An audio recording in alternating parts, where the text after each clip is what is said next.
এখন দেখাবো পথ চলতি খুব ঘরোয়া কথা। ঠিক এই রকম কথাগুলোকে কিভাবে ইংলিশে তোমরা বলবে। যেমন ও খুব ঘ্যান দেখায়, বেশি ঘ্যান দেখিও না। ও তোমার মতন ঘ্যান দেখায় না। ওরা খুব ঘ্যান দেখাচ্ছিল, ওরা খুব ঘ্যান দেখাচ্ছিল।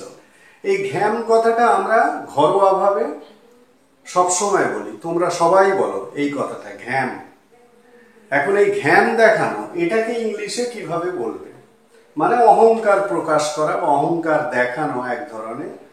তো সেটাকে ইংলিশে কি বলবে? আমি যদি স্পোকেন ইংলিশের রেসপেক্টে বলতে চাই তাহলে তার জন্য আমি কি বলবো? এটার জন্য তোমাদেরকে এই ফ্রেজটা ইউজ করতে হবে। ফ্রেজটা হলো টু অ্যাক্ট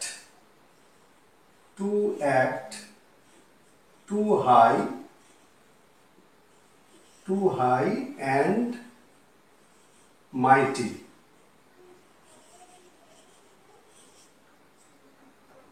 ঠিক আছে, to act too high and mighty. এই টুটা বসানো হচ্ছে ভার্বের জন্য, কারণ আমরা কোনো ভার্বকে যখন লিখি তখন টু দিয়ে বলি, মানে টু ডু, টু ইট, এরকম ভাবেই বলি, মানে এরকম ভাবেই লিখি।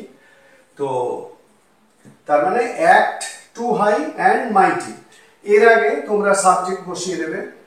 সেন্টেন্স স্ট্রাকচারটা এরকম দাঁড়াবে, সাবজেক্ট, তারপরে অ্যাক্ট টু হাই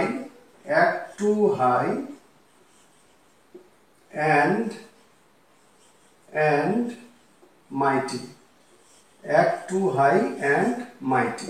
ঠিক আছে, এই অ্যাক্ট এটা একটা ভার্ব, তাহলে এই ভার্বটা টেন্স অনুযায়ী চেঞ্জ হবে। অ্যাক্ট, অ্যাক্টস, অ্যাক্টিং, অ্যাক্টেড, এরকম ভাবে চেঞ্জ হবে। ঠিক আছে, তাহলে তুমি যে টেন্সের উপর বলবে, যে সময়ের উপর বলবে, সেই অনুযায়ী অ্যাক্টটাকে চেঞ্জ করবে।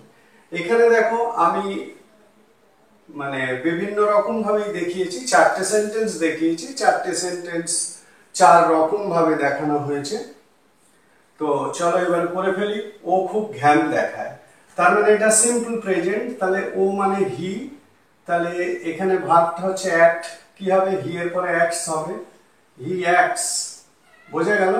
হি অ্যাক্টস টু হাই,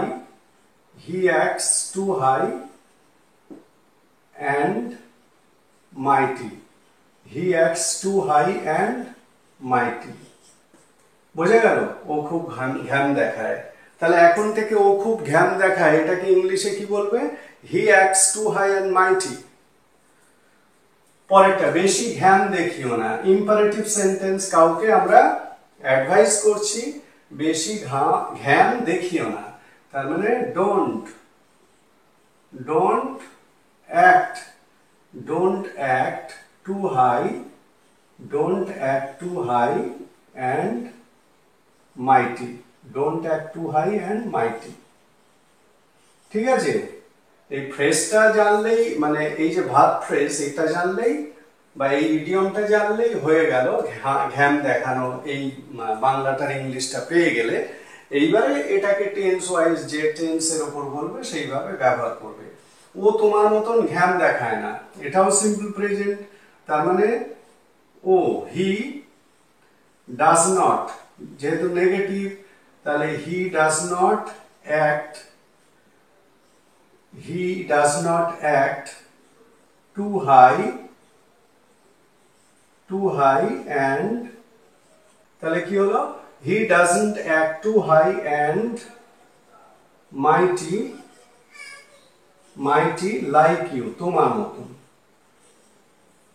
ঠিক আছে, তাহলে ইংলিশটা কি বলবে? তুমি যদি এইরকম বাক্য বলতে চাও কি বলবে? he doesn't act too high and mighty like you, he doesn't act too high and mighty like you। ও তোমার মতন ঘ্যান দেখায় না। পরেরটা, ওরা খুব ঘ্যান দেখাচ্ছিল। ওরা মানে দে, এটা past continuous, they were acting too high and mighty, they were acting too high and mighty। তারা খুব বা ওরা খুব ঘ্যাম দেখাচ্ছিল, ওরা খুব ঘ্যাম দেখাচ্ছিল। They were acting too high and mighty. ঠিক আছে, তাহলে এই ধরনের ইংলিশ যেগুলো ঘরোয়াভাবে খুব ব্যবহার হয় সেগুলোকে তোমরা কিভাবে বলবে না act too high and mighty. Bangla মানে কি ঘ্যাম দেখানো। এবার ঘ্যাম দেখানো দিয়ে যেরকম ভাবে সেন্টেন্স তৈরি করবে সেইভাবে ইংলিশটা বলবে। আসল জিনিস হলো অ্যাক্ট টু হাই অ্যান্ড মাইটি। তাহলে এই ধরনের বাক্যগুলোকে, বাংলা বাক্যগুলোকে ইংলিশে এই রকম ভাবে বলবে।